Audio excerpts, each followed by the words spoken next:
acid environment. And of course, it challenges your immune system to where it's weaker than it should be. And the cancer will get out of control where it may not have otherwise. Yes, and this has been even shown in experiments.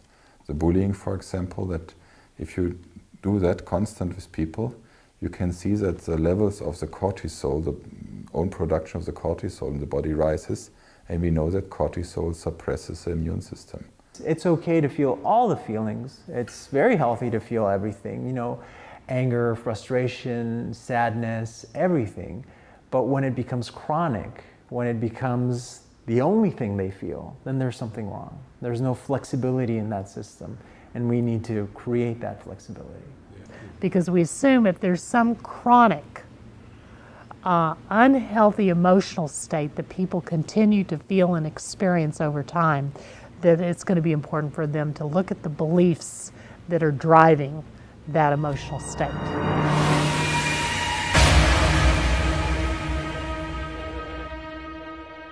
There's a number of patients that don't want to make it, and they use cancer as their checkout point.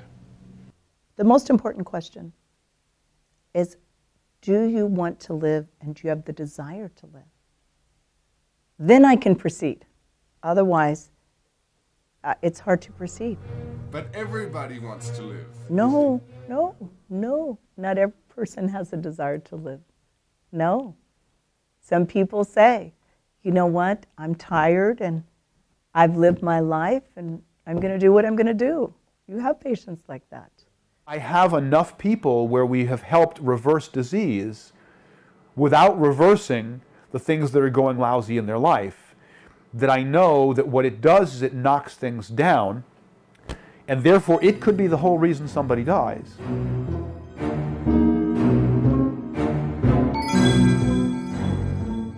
We are constantly getting rid of micro diseases and cancer every single day. Each one of us has 750,000 cancer cells in us, and our immune system is either going after it or it's not, and there becomes an imbalance in the system. But we're all fighting some kind of micro diseases and cancers every single day of our life. We get cancer cells occurring, cancers, precancers, weird, not abnormal cells. We get them to occur in our bodies, and the immune system is catching them, it's killing them, just like it's catching and killing bacteria and yeast, and we're exposed to a lot of bacteria and viruses and so on that a good immune system can eliminate. There's a tipping point where the cancer overwhelms the immune system and forms a tumor, because most people don't understand that a cancer tumor is tissue that has been built by the body to surround and wall off malignant cancer cells from the rest of the body. You know, the cancer cells can't build tissue. They're pretty stupid. You know, they don't know what to do except divide out of control forever. But the body's very smart, and it says, oh, whoops, my immune system is not doing what it's supposed to do and controlling these cancer cells. They've gotten out of control temporarily.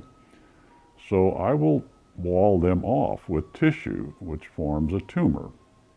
And then, of course, this is detectable because it'll grow gradually as the cells inside it divide out of control. But why does the tumor occur? Well, it occurs because the immune system, which is designed to take care of cancer cells, which grow in our body every day, has been overwhelmed. Imagine a scale. On one side, you have a T leukocyte, a white blood cell, which is representing your immune system. And on the other side, you have a cancer cell, representing the tumor load in your body. And smack in the middle, you put a brain cell, and we call him Brainy. Now, Brainy decides, with all his actions, thoughts, feelings, diet, whatever he does, whether he supports cancer and weakens the immune system, or whether he supports the immune system and weakens and reduces the cancer load. And it's that simple. But guess what? No one wants to know that.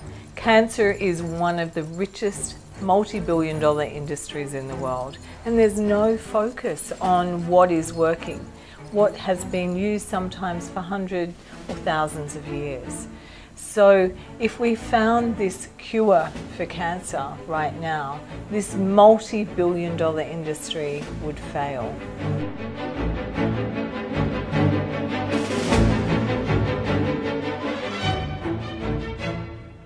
You ask an oncologist what causes cancer, they say, well, the sun and cigarette smoking, and then we don't know. But we in integrative and alternative medicine know, because we're reversing it by getting rid of what causes it. Pull out the poisons, feed the body, and God will heal.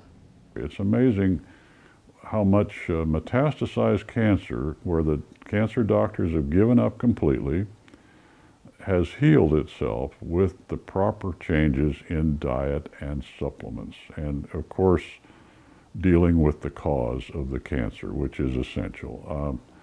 You rarely can ever reverse cancer without dealing with the cause. And this is why it's so important for people to understand why this happened to them, because in my opinion, it seems very logical that if you understand what caused something, you reverse that, and obviously the situation should get better.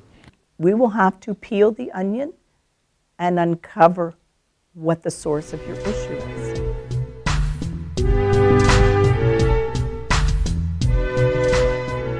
People don't want to wake up and realize what's going on. It means they would have to change. It means that they would have to learn to respond, to develop the ability to respond, which is personal responsibility.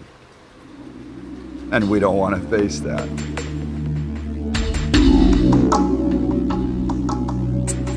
When I started lecturing to audiences about the nature of the new biology, sometimes I ended my lectures with a conclusion that was very obvious from the data, and that is, we are personally responsible for controlling our own health. I was very shocked at how the audience would respond. Most of them were very upset that I could come to that conclusion, even though the data revealed that was absolutely true. And I would have to say, why are we so upset with the concept of responsibility? And the answer is, because we have been programmed from childhood to own that we are victims of a world, that what happens to us is not anything with our responsibility. Our belief system is completely tuned into the reality that we are passive recipients of our health and our lives, that things happen to us. And when you believe this as a truth, of course it's very upsetting then to hear a completely different picture that, no, it is our responsibility. And yet the issue is, how are we going to get out of this? And the answer is, get over it. We have to get over the misprogramming that genes control our lives, that forces outside of us control our lives, because the new science reveals this is absolutely untrue. What if you don't even get cancer? What if you cause it? You're not walking through the airport one day and somebody coughed on you and you came down with cancer. If you've been diagnosed with a chronic illness, it didn't come out of the blue. It didn't just strike you, an innocent victim, all of a sudden. You have been brewing conditions inside your body and psyche for probably decades. After you have the lump bump stage, you've had that thing for 7 years. And that's by the time it's big enough for me as a radiologist to say, yeah, that's lung cancer, let's work it up. It's been growing there all that time. And during that time, all I needed to do was lower your stress, maybe settle the war with your wife, or get a different job, or change. I mean, across the board, the body-mind, it works on all levels. If we're ignorant because our teachers never gave us this information, then we have been operating all our lives from ignorance. And therefore, I can't be responsible if nobody gave me the story of how it worked. But once we know the story of how it works, then responsibility must set in. Because once you know, now you are responsible. When I took responsibility for my stuff, that gave me power. You know? Because then I can do something about it. If it's coming at me from the outside all the time and I'm totally not in control, That's overwhelming. I have no power in it. I am powerless.